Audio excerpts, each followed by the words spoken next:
Esperemos que muchos comiencen a responder.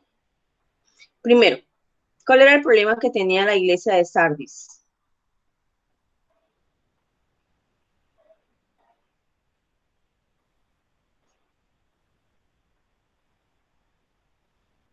No congestionen todas las líneas del Meet.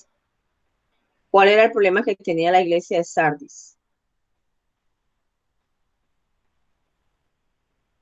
Sí. Tiene nombre que vive pero está muerta.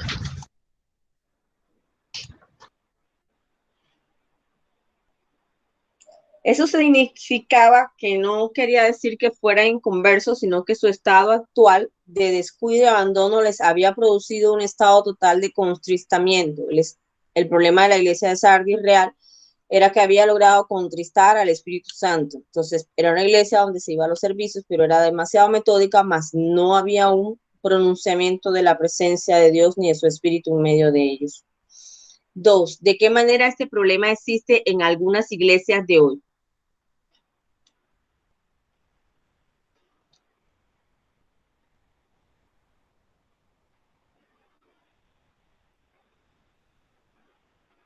Bueno, paz que hacen todo el servicio, pero no se siente la presencia de Dios. Exactamente. Y no hay Se celo han por las convertido solo almas. en cultos y reuniones. No hay celo por las almas, no hay devoción hacia la presencia de Dios, ni hay una palabra de deudeno en la iglesia. Bien, ¿qué significa manchar las vestiduras? Que se habían contaminado. Algo así. Exactamente. Se habían contaminado muy probablemente, estaban dejando de influir por la cultura que les rodeaba y no se habían apartado de las prácticas pecaminosas. ¿Está en juego la salvación del creyente cuando descuida su vida cristiana? Sustente su respuesta. ¿Por qué?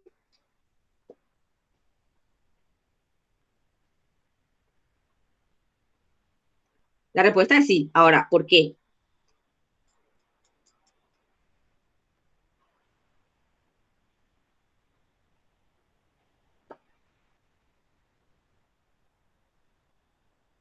Sí, porque cedemos a las tentaciones y seguimos la corriente del mundo y se contrista nuestro espíritu, ¿no? Bueno, eso es cierto. Y el texto que nosotros estudiamos la semana pasada tiene una respuesta textual.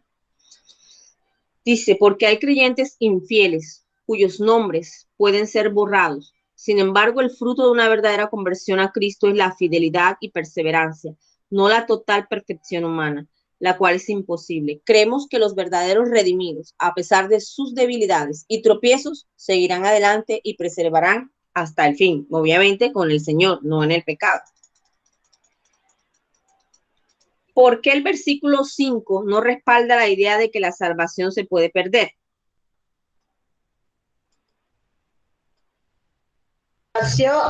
Porque la salvación no depende de nosotros, sino de la justicia de Cristo. Así dice. Sí, pero ahí dice otra frasecita. Porque dice que no borrará nuestro nombre del libro de la vida. Exactamente eso. De ahí se sujeta mucha persona porque dice que no será borrado su nombre del libro de la vida. Pero como el mismo autor explica, no puedes coger un solo versículo y bajo ese hacer una doctrina total, porque existen otros versículos alrededor de esto que te dan una explicación de que la salvación debe ser algo continuo y como lo dijimos anteriormente, de que a pesar de que en algún momento tengamos algún tropiezo, alguna caída, alguna resbalada, perseveraremos en buscar al Señor y no en seguir en el pecado. ¿Qué significado tiene la puerta que nadie puede cerrar a la iglesia de Filadelfia?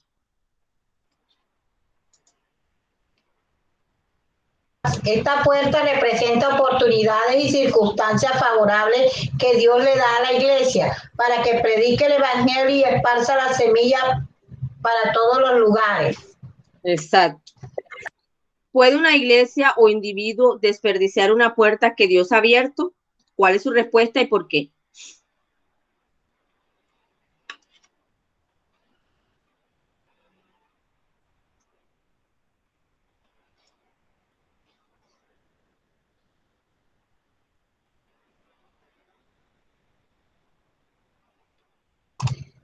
Lamentablemente a veces las iglesias desperdician estas puertas abiertas, no tienen la visión para aprovechar esas oportunidades o están tan conformadas a su comodidad que no les interesa aprovechar esas oportunidades que Dios da. Exactamente, la respuesta es sí. ¿Puede una No, iglesia o individuo desperdiciar una puerta que Dios ha abierto? Sí. no. ¿Filadelfia era una iglesia pequeña? ¿Cree esto podía impedir su trabajo para el Señor? ¿Por qué?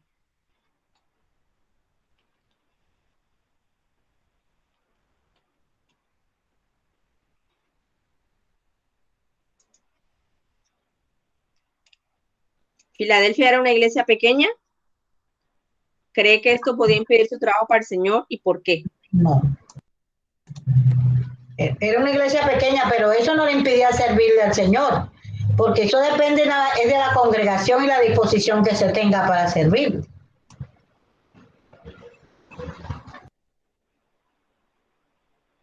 Ok. ¿Por qué la iglesia de Filadelfia tenía poca fuerza?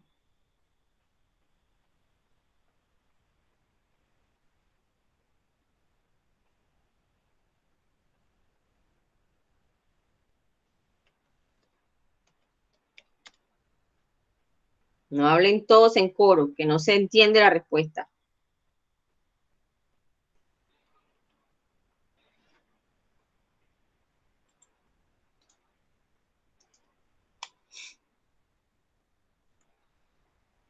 En el texto que estudiamos la semana pasada, dice que la iglesia de Filadelfia era una iglesia maltratada, oprimida y menospreciada por todas las sectas, aún hasta por los mismos fariseos que estaban alrededor.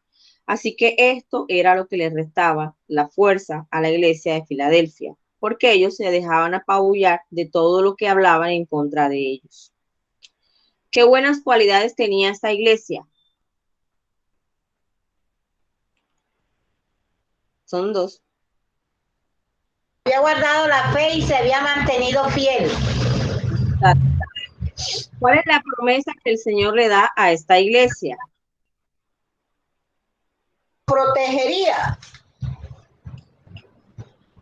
El Señor le promete que ante la hora de la prueba venía sobre ellos, serían protegidos. ¿Qué significa la expresión retén lo que tienes?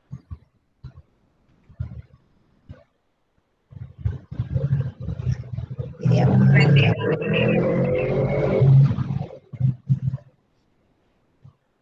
Sigue como va, no cambie y le advierte para que ninguno tome tu cosa. Tu corona. Amén. Sí. Eso significa retén lo que tienes. Amén.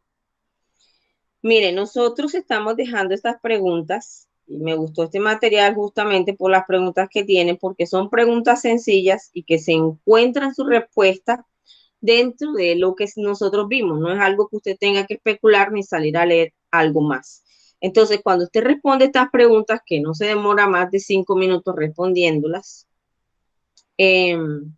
usted lee el material, usted recuerda la enseñanza y según dicen los entendidos, como usted vuelve a leer y contesta la pregunta, se le queda grabado el material en su cabeza, lo cual le ayuda a crecer en su conocimiento bíblico.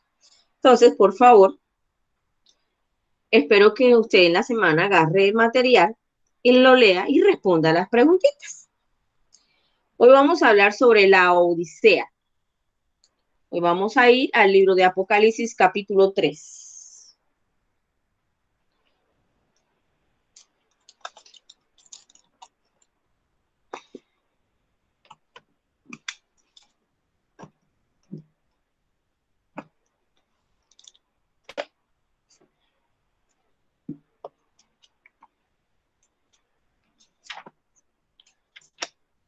Apocalipsis, Al capítulo 3. el capítulo 3 y vamos a leer del versículo 14, que era donde quedamos en el 13, hasta el 22. Y leemos en el nombre del Padre, del Hijo y del Espíritu Santo. Amén. Escriba al mensajero de la iglesia que está en la Odisea. Esto dice el amén, el testigo, el fiel, el verdadero, el príncipe de la creación de Dios. Yo conozco tus obras, que no eres caliente ni frío. Ojalá fuera frío o caliente.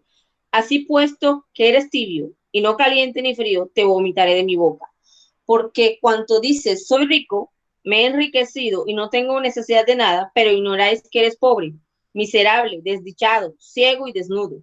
Yo te aconsejo que adquieras de mí oro probado por fuego, para que sea rico y una vestidura blanca para vestirse, y que no sea exhibida la vergüenza de tu desnudez, y ungento para que unjas tus ojos para que puedas ver.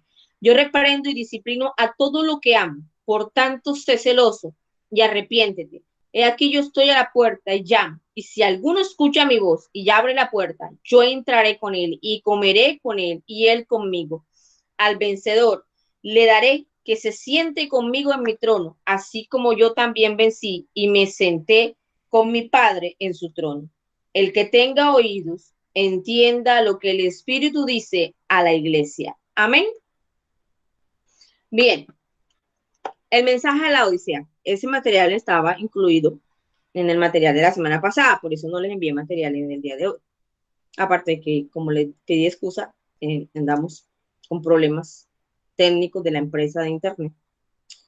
Dice, el mensaje a la Odisea. La Odisea era una ciudad más opulenta de las 7 que había en Asia. Se le conocía por su banca industrial, la manufactura de lana y la escuela de medicina que producía un medicamento para los ojos, el colirio. Pero la ciudad siempre tuvo un problema con el suministro de agua. En ciertas oportunidades se construyó un acueducto para transportar agua a la ciudad desde manantiales de agua caliente, pero cuando el agua llegaba a la ciudad no estaba ni caliente ni fría, solo tibia. El sabor de esta agua no era muy agradable por su alto contenido de azufre. La iglesia había llegado a ser tan insípida como el agua tibia que llegaba a la ciudad. Es interesante este mensaje a esta iglesia por el parecido que tiene con la iglesia típica de los países donde las iglesias tienen dinero, propiedades y se sienten muy conformes con la situación material, pero se han olvidado por completo de su situación espiritual. La condición espiritual de la Odisea era de tibieza espiritual, no era ni fría ni caliente, es decir, no estaba de lleno en el mundo y seguían en la iglesia, pero tampoco se preocupaban por servir a Dios y honrarle con sus vidas.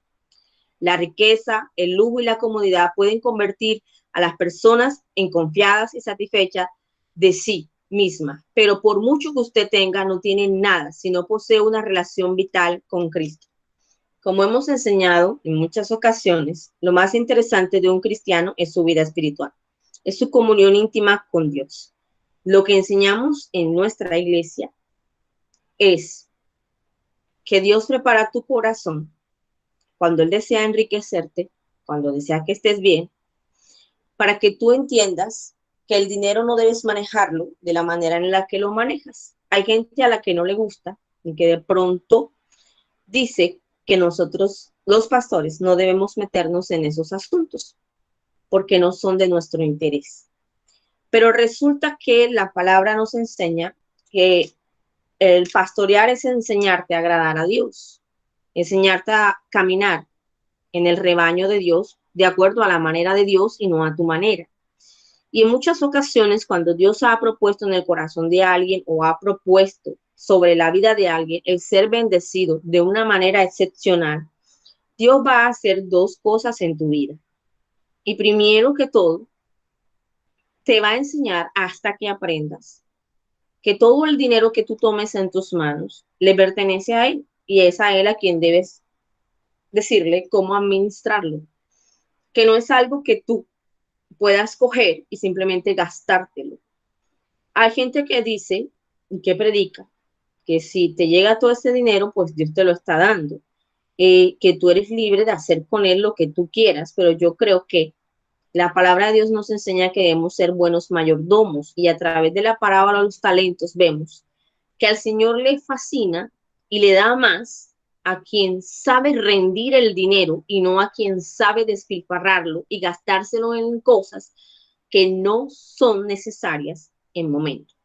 La Odisea era una iglesia que tenía propiedades, que tenía dinero, pero se habían olvidado del Dios que los llamó y de la espiritualidad, de lo que necesitaban realmente para agradar a Dios y para mantener el fuego en la iglesia como tal. Entonces, ellos estaban más preocupados por seguir la vida que tenían y hace la comparación. Yo prefiero que seas o frío o caliente. O sea, Dios prefiere saber cuál es realmente tu condición. Una persona tibia, si llega alguien y le dice, esto es bueno, dice, ok. Y si llega alguien y le dice, pero esto es bueno también, entonces dice, sí, aunque sabe que una de las dos cosas está mal, a ambos le dice sí. Y entonces tú no sabes realmente esa persona en quién cree y o en dónde está. Y realmente a Dios no le agrada eso. Dios quiere saber si tú eres de Él o no eres de Él. Recientemente hablamos de la iglesia de Filadelfia. Dios tenía claro que los de la iglesia de Filadelfia eran fieles a Él y que tenían fe, pero tenían poca fuerza por todo el amedrantamiento que tenían. Pero estos no estaban siendo amedrantados, estaban bendecidos, establecidos, y no les interesaba determinar su posición de que eran cristianos al 100% y de que tenían una relación íntima con Dios poderosa. ¿Por qué? La Biblia nos enseña a nosotros que el peor de los males es el amor al dinero. Y cuando usted se enamora del estatus que tiene, cuando usted se enamora del dinero que maneja, cuando usted quiere, porque el enemigo le hace creer a usted, de pronto por lo que usted trae su pasado, por lo que ha vivido, que si usted toma dinero, usted se lo puede gastar como usted quiera y puede hacer con él lo que usted quiera.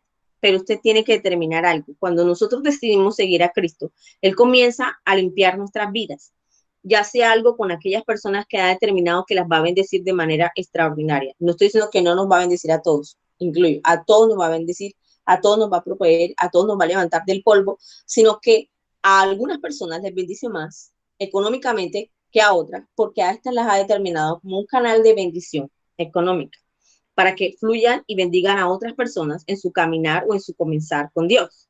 Entonces, estas personas reciben tratamientos de Dios porque tienen que aprender a manejar el dinero, que aunque quieran ciertas cosas, Dios les va a colocar en su sentir que no deben obtenerlas. Y la obediencia a lo que Dios diga dará paso a que el Señor haga mayores cosas en su vida económica que las que pueda hacer usted en disposición de sus fuerzas, en disponer de su dinero.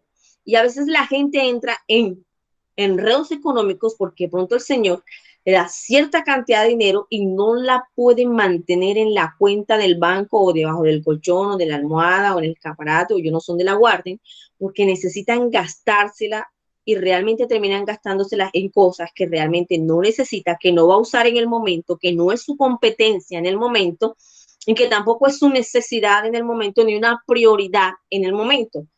Simplemente, como dicen por ahí, son personas compulsivas que no pueden tener un peso en el bolsillo porque necesitan gastárselo, que no saben que en muchas ocasiones el Señor nos permite tener ciertos ingresos para guardar. ¿Para guardar para qué?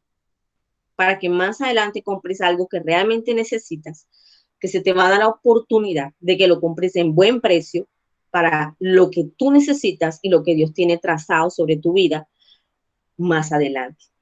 Pero así es el hombre, se acelera y cuando ve dinero y lo excluye el dinero, entonces se conforma, estoy bien.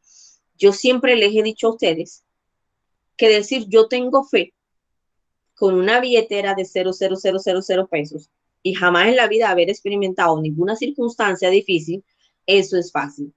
Pero cuando lleguen las circunstancias difíciles, sea de escasez económica, sea por algún otro medio por el cual usted se ha probado, entonces usted tendrá que probar su fe. Y ahí es donde muchos ahuecan el ala porque realmente la fe dependía de que estaban bien y que estaban tranquilos en un estado. Y eso era lo que la iglesia lo decía. Llegaron a un punto donde estaban bien económicamente, donde se movían bien, donde no tenían necesidades, tenían propiedades, tenían riquezas, algunos tenían lujos, pero no tenían una comunión íntima con Dios. O sea, que si la iglesia de Sardi había contristado el espíritu, ¿cómo estaría el espíritu en la Laodicea? Eso es una buena pregunta porque el Señor decía y dice que prefería vomitarlos. Y yo creo que la gran mayoría en algún momento ha sentido ganas de vomitar y sabe que eso no es algo tan hermoso cuando tiene la gana y tiene el deseo de vomitar. Significa que lo que le provoca vomitar a usted es algo feo. O sea, el Señor no estaba conforme con la iglesia de Laodicea y usted tiene que mirar eso. De los que están aquí, hay gente a la que Dios le ha dado palabra enorme de bendición, hay gente que le ha prometido entregarle negocios, centros médicos de salud, odontológicos, demás y demás y demás, confecciones, no sé, empresas más grandes y hacerlos más grandes, pero todo realmente depende de que fluyamos en la bendición de Dios y en la obediencia de Dios. Entonces, cuando Dios quiere bendecir a alguien, lo primero que va a hacer es limpiar lo que está mal en su corazón y es el mal manejo económico o los gastos impulsivos sin un análisis correcto de que son necesarios y de la ordenanza de Dios que diga, sí, sí puedes hacer. Dos, que si usted se va un poco de terco y compra y compra y compra y compra, llega un momento en que Dios para el fluir para que usted entienda y aprenda que es Él quien está abriendo, abriendo, abriendo, abriendo, pero llega un momento en que cierra si no le obedeces, porque todo hay que encaminarlo en la dirección de Dios. La Biblia dice que Él es quien abre puertas y Él es el que cierra puertas. Entonces, estos chicos de la Odisea estaban muy bien económicamente y tenían la propiedad de la iglesia y seguramente era una iglesia muy bonita para la época. La iglesia de la Odisea se jactaba de su abundancia material, al punto que ellos decían que no necesitaban de nada más. Medían su bendición a base de su situación económica. Es como si estuviesen viendo muchas iglesias que hoy día predican el evangelio de la prosperidad. Ellos se veían a sí mismos como ricos, satisfechos, pero para Dios eran miserables, ciegos, pobres y desnudos. Dios no ve las cosas como la ve el mundo y muchas veces tampoco como nosotros las vemos. Las apariencias son engañosas. Recuerden que yo tengo un lema que les recuerdo mucho y que se lo recalco mucho y le digo a usted, es a la manera de Dios, no es a su manera, es a la manera de Dios y Dios tiene maneras muy distintas a las de nosotros. Y en muchas ocasiones nosotros creemos que lo que estamos haciendo es correcto, pero resulta que no es correcto y no es lo que Dios quiere que hagamos, ni con nuestro dinero, ni con nuestra vida espiritual, ni con nuestra vida familiar, que son cosas muy distintas a las que Dios nos está pidiendo y no lo vemos. ¿Por qué? Porque estamos mal educados. ¿Y sabe cuál es la mala educación? Que queremos hacer lo que a nosotros nos parece que es bueno. Pero cuando usted decide buscar a Dios, usted tiene que preguntar qué es lo que Dios quiere de su vida, qué es lo que Dios espera de su familia, qué es lo que Dios espera de su finanza y qué es lo que Dios quiere económicamente de su vida y espiritualmente de su vida.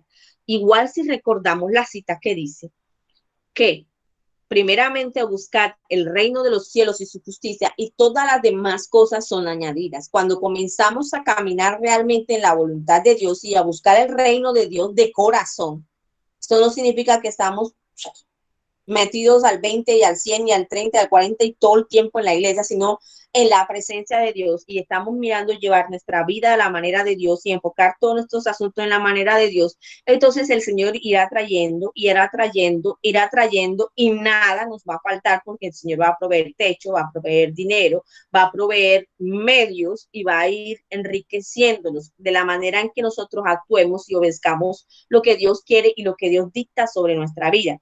Cuando las personas tienen problemas de sujeción, porque no se han sido hostigados ni mandados por sus padres, o lo contrario, cero mandamiento de los papás, totalmente indisciplinados, han hecho en la vida todo el tiempo lo que les da la gana, cuando llegan a Cristo Jesús, difícilmente reconocen la paternidad del Señor Jesús sobre sus vidas y que tienen que sujetarse al Dios de los cielos, sino que quieren hacer lo que les da la gana y supuestamente lo que ellos consideren que está bien hacer dentro de la iglesia y lo que está bien hacer en su casa por Dios.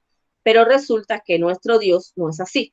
Nuestro Dios tiene una manera de hacer las cosas que en muchas ocasiones dicta mucho de lo que es la manera de nosotros.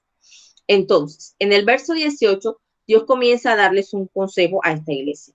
Compra del oro refinado, significa busca la verdadera riqueza que yo te ofrezco.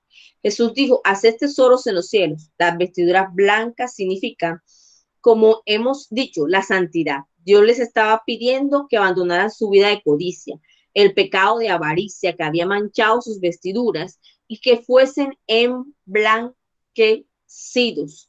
Si está viendo usted, la iglesia Dios la había prosperado tanto y Dios le había dado tanto dinero y le había dado tantas riquezas que había codicia en medio de la iglesia, que había ese deseo de dinero y de estar bien en medio de la iglesia, pero se habían olvidado realmente de tener vestiduras blancas delante de Dios, de buscar una vida de santidad. En otras palabras, es decir, querían ellos mantener de alguna manera un estilo de vida y supuestamente decir, vamos a la iglesia, oramos, creemos en Dios, pero realmente nos falta mucho para establecer una comunión real con Dios. Nuestras vestiduras deben estar emblanquecidas. También Dios les pide que unten colirio en sus ojos. Quiere decir que habían perdido su visión espiritual. No estaban mirando las cosas desde la perspectiva de Dios, sino desde la perspectiva mundana. Era lo que yo les decía ahorita. ¿Qué sucede? Que usted realmente se enfoca solo en el dinero, solo en las propiedades, solo en buscar a Dios cuando lo necesita. Ve a ir a la iglesia, de pronto da sus diezmos, ora, y de pronto dice, bueno, ya, eso es suficiente. No necesito darle más a Dios, no necesito buscar una vida íntima. ¿Por qué le voy a preguntar a Dios cómo manejar mi dinero? Si yo puedo llevarlo así, si puedo hacerlo así, me está yendo bien. Yo sé que la gente quiere en muchas ocasiones que Dios insofactamente haga algo, le diga así no es y que se lo diga a Dios a ellos mismos y en voz audible.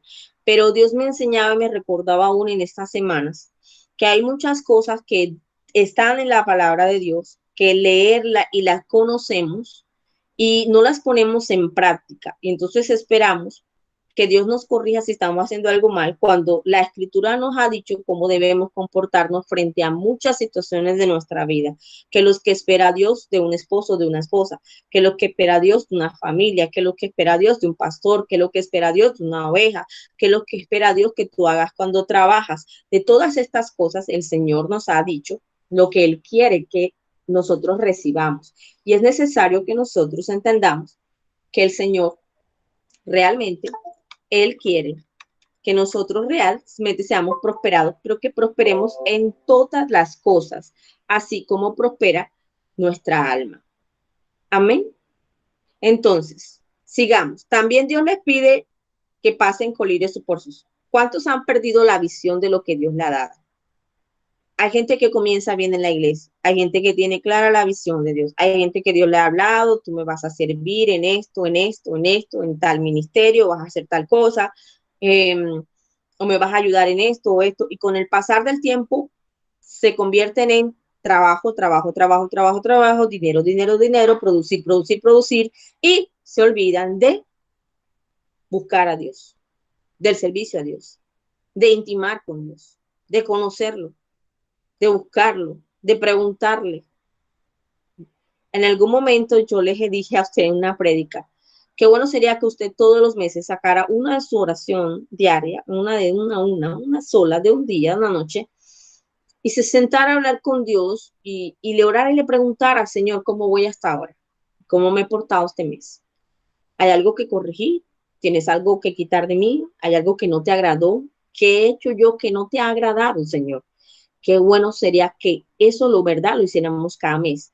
¿Para qué? Para que usted tenga un filtro y el Espíritu le haga sentir si usted está perdiendo la visión o no la está perdiendo.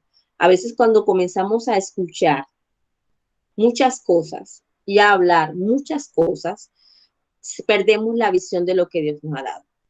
De pronto a veces nos colocamos a hablar, por decir algo, con personas de otros criterios sobre X situación y nos dan su perspectiva. Y cuando viene a ver, hablamos con otra persona y cuando viene a ver, se nos olvidó que tenemos un Dios poderoso y un Espíritu Santo que nos puede hablar, redarguir sobre toda situación y terminamos tomando los valores de las personas que nos hablan y no de lo que Dios ya había hablado a nuestra vida desde hace mucho tiempo. Miremos a quién escuchamos y de verdad tenemos que estar atentos a no perder la visión de Dios sobre nuestras vidas. Dios les recuerda que los ama. Son su iglesia, por eso le reprende y castiga. No podemos olvidar que la reprensión de Dios tiene el propósito de corregirnos y evitar que nuestras vidas se arruinen. Dios no reprende y castiga por susto o para vernos sufrir. Al contrario, como un padre amoroso, se interesa en nuestras vidas. Entonces, eso es mentira. Dios no corrige, Dios no azota, Dios no golpea, Dios no es fuego consumidor. Dios es solo amor y solo amor y solo amor y nada más que amor, y todo lo que yo le pida Él me lo va a dar, y todo es amor. Y si yo peco, Él ni me va a corregir, ni va a mandar a nadie, ni nada. No, no, no, no, no, no, no. Dios corrige y Dios azota. Dios corrige y envía la corrección. Si tú la oyes, si tú la atiendes, si tú te apartas de tu pecado, tú te arrepientes, vuelves al camino, perfecto. Si tú persistes en seguir y seguir y seguir, y entonces tú dices, pero es que no me habla más nadie, sino el pastor o la pastora, y ella me conoce el problema, entonces ella es la que está ahí, ese no es Dios. Pero resulta que Dios te permite un tiempo para que tú reacciones y escuches todos los avisos que Él te envía. Y cuando tú te haces el soberbio y no atiendes la corrección de Dios que te está diciendo, por ahí no es, esto no es, lo que estás haciendo no me agrada, estás pecando, estás haciendo lo malo delante de mis ojos, mira que cambies, mira que en esto que te arrepientas, mira que me busques, mira que ores. Y pasa un año y pasan dos, y entonces la persona dice, no, se van 2 años, el mismo mensaje, siempre que viene alguien me dice lo mismo, eso es mentira, eso Dios está bien conmigo, está bien, está bien. El día menos pensado, cayó la persona en cama. ¿Qué tienen? Nada, no, que le salió, ¿de dónde? No se sabe. Era sano, era sana. Está en el hospital. ¿Qué pasó? Que simplemente Dios se apartó y tu pecado te cobró. El no escuchar las atenciones de Dios te cobraron. Hay gente que dice, por lo menos nosotros que tenemos suficiente calorcita por acá en la costa, cuando hacen días acalorados. Yo he escuchado que mucha gente cuando una vez se le predica o le dice, no, no importa, yo me voy para el infierno. Yo siempre digo, o sea, en los días más duros de calor aquí en Barranquilla uno no lo soporta, no los tolera. Y yo le digo, ¿cómo la gente que contesta alegremente y dice, no, no importa, yo me voy para el infierno, se va a ir si no aguanta un día de calor aquí así del que tenemos? Ahora que tal en el infierno, que eso será como 1000 veces más la calor que tenemos aquí, porque a veces son necios y por estar en su pecado y por su cautividad dicen necedades, porque si fueran sensatos sabrían que si un día de calor como el que hace aquí a veces nos afecta, ¿qué tal una vida en un horno de fuego? Eso es difícil. Y es lo que la gente a veces no entiende, piensa que eso no va a pasar. Sí, sí va a pasar, todo tiene su tiempo. La misericordia de Dios son continuas, pero la misericordia de Dios también se acaba en determinado momento cuando el Señor agota el tiempo de su misericordia sobre tu vida, de tanto hablarte, de tanto hablarte, de tanto hablarte, de tanto decirte. Así que Él viene y le recuerda y le dice, yo al hijo que amo, a ese hijo yo lo castigo, a ese hijo yo lo azoto, a ese hijo yo lo corrijo, porque es mi hijo. Y aún la Biblia dice que cuídate si Dios no te corrige y si Dios no te azota, porque entonces tú eres un hijo bastardo. Así que abramos el ojo, ¿no? Entonces, el versículo 20, en general utilizado para hacer un llamado al arrepentimiento a los incrédulos, realmente este pasaje se dirige a nosotros. El llamado aquí no es a ser salvos, sino a cenar con el Señor. Quiere decir a tener comunión con Él. La promesa es que aquellos que han sido fieles tendrán un lugar especial junto al trono de Dios. La palabra nos deja ver que si bien solo la sangre de Cristo nos garantiza entrar al cielo, no todo el mundo tendrá el mismo lugar. Parte de la recompensa de los fieles será el estar más cerca del Señor. Cuando Él dice aquí, he aquí yo estoy a la puerta y llamo. Si alguno escucha mi voz y abre la puerta, yo entraré con él y comeré con él y él conmigo. Cuando yo leí esta palabra, o por primera vez y la escuché que la predicaron, lo que acabo de leer es cierto, la gran mayoría de personas usa esta palabra para evangelizar a personas nuevas. Pero cuando tú ves la connotación que él dice, y comeré con él y él conmigo, es una relación de intimidad. Es una relación de alguien que está cercano a ti, de alguien que te conoce. Y yo comprendí desde entonces que Dios le hablaba con esa palabra a personas que conocían el Evangelio, no a personas que no conocen el Evangelio de Dios. Y ese es uno de los versículos que nosotros colocamos de apoyo a los tratados que entregamos. De pronto usted no lo sepa, pero yo sí lo sé. ¿Por qué lo colocamos?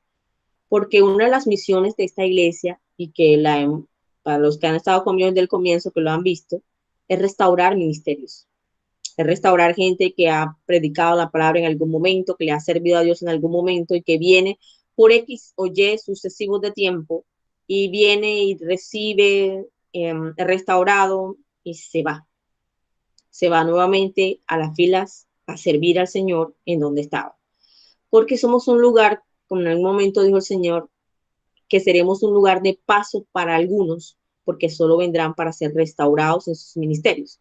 Entonces, la palabra esta habla es a aquellos que conocen el Evangelio, que los engrandeció, porque si hubo alguien que engrandeció a la iglesia de Laodicea, económicamente fue Dios, pero se desviaron tras la riqueza y se olvidaron del Dios que les dio la riqueza y su posición.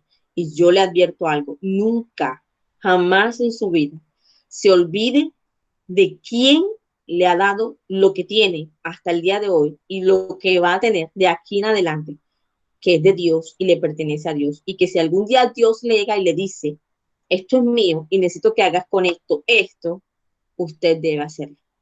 Pastora, nos está diciendo, no, yo no le estoy diciendo que haga X o Y cosas, le estoy diciendo que a algunas personas, en algunos casos, Dios les ha pedido eso, pero a la vez también sé y conozco testimonios que después que esas personas han soltado lo que Dios les ha pedido, Dios le ha dado 3 veces más de lo que ellos entregaron. Cuando eso viene de Dios, no cuando viene de un predicador que se para en el púlpito a decir que entregues plata y que entregues dinero. No, no, no. Estoy hablando de algo que sea genuino de Dios, que la voz de Dios realmente hable a tu vida y te haga sentir que tienes que hacer algo. Eso es bendecido por Dios. Ellos reciben la promesa y de todas las 7 iglesias, ellos reciben una promesa increíble, porque Él les dice, se sentarán conmigo. Al vencedor le daré que se siente conmigo en mi trono, así como yo también vencí y me senté con mi Padre en su trono. O sea, le está diciendo, te vas a sentar aquí a mi lado en el trono, aquí, al ladito mío.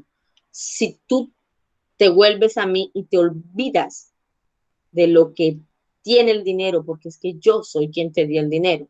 Recuerden que hay una palabra en la Biblia que dice que lo que Dios da permanece para siempre, o lo que es de Dios permanece para siempre. Cuando Dios te da una riqueza, aunque haga lo que yo te dije ahorita, que te diga, dame tal cosa, y con eso baje grandemente tu riqueza, Él te va a dar más de lo que te ha pedido.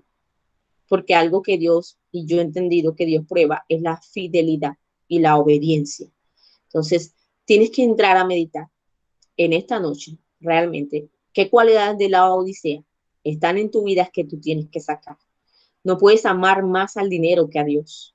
Tienes que entender realmente que el hacedor de milagros y de puertas es Dios. Que si tú y yo estamos de pies en este momento, económicamente hablando, espiritualmente hablando, es porque Dios nos ha sostenido. En todo y en medio de estos 8 meses y medio, Dios nos ha sostenido. Dios ha sostenido nuestra familia. Dios ha abierto puertas que ni pensabas. Dios ha movido gente que ni conocías, como Él dice. Recuerden que hay una parte en la escritura donde Él le dice a David, y gente que no te conoce, te servirá y te buscarán. Y yo sé que hay gente que ha sido buscada por gente que nunca ha hablado con usted, nunca ha estado con usted, nunca convivió en sus años anteriores para hacer un canal de bendición a su vida, para abrir una puerta, porque Dios tiene cuidado de su creación.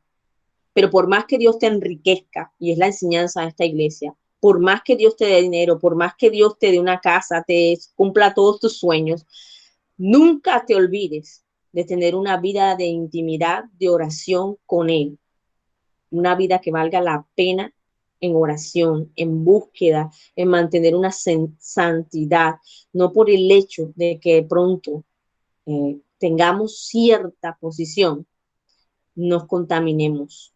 Donde sea que estemos, debemos guardar nuestros mandamientos y ser testimonios del Dios al cual nosotros servimos.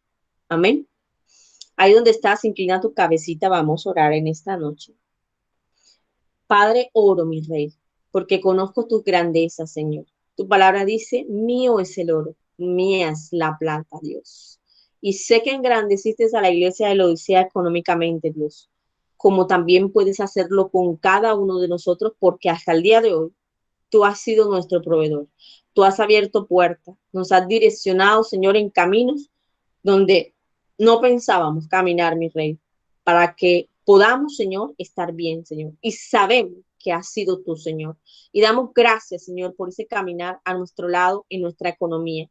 Pero hoy te pedimos, Señor, que nos ayude, Señor, que pase lo que pase, suceda lo que suceda en nuestras vidas, Señor. Seamos engrandecidos, seamos enriquecidos, Señor, económicamente, financieramente, físicamente. Jamás nos olvidemos quién nos ha enriquecido, al Dios al que servimos, al Dios que debemos mantener a nuestro lado. Y no porque nos enriquezca, sino porque es el Dios que amamos, porque es el Dios que cuando no éramos nadie y no éramos vistos por nadie, fue el Dios que se encargó de nosotros, que se encargó de ayudarnos, que se encargó de abrazarnos, que se encargó de curarnos, que se encargó de vendarnos y sanarnos para que fuéramos restaurados y fuéramos quienes somos hasta el día de hoy. A ese Dios yo lo conozco y le amo. Y yo quiero que tú le ames y tú entiendas que tienes que establecer una relación íntima con él. No porque yo te lo diga, sino porque cuando tú amas a alguien, tú quieres estar con ese alguien las 24 horas del día y eres fiel a ese alguien y te agrada satisfacer a ese alguien y te agrada ayudar a ese alguien y te agrada verles reír y te agrada verles satisfechos porque le amas, porque eso es el amor. De esa misma manera tienes que hacer con Dios. Busca ese tiempo de intimidad donde Dios te conozca, donde Dios te vea, donde Dios sepa que tú le estás buscando porque Él es Dios y porque tú le amas, porque Él es el Padre que siempre ha estado allí para ti, para mí y para todo aquel que lo busque. Yo toco a la puerta y llamo. Si me abres y me invitas a seguir, yo seguiré y me sentaré y cenaré contigo. Oh precioso Rey, te adoramos en esta noche. Te damos gracias. Yo bendigo cada familia, yo bendigo cada casa. Dios, donde se está escuchando este mensaje, yo bendigo cada familia, Padre, en el nombre de Jesús. Y te pido que sea tu Espíritu Santo impactando, Dios, a cada vida de una manera especial. Gracias, Señor, te damos en el nombre poderoso de Cristo Jesús. Declaro sin poder y sin autoridad todo levantamiento, todo ataque, todo contraataque y toda obra del enemigo en contra de vuestras vidas, Señor. En el nombre poderoso de Cristo Jesús. Amén y amén. Dios le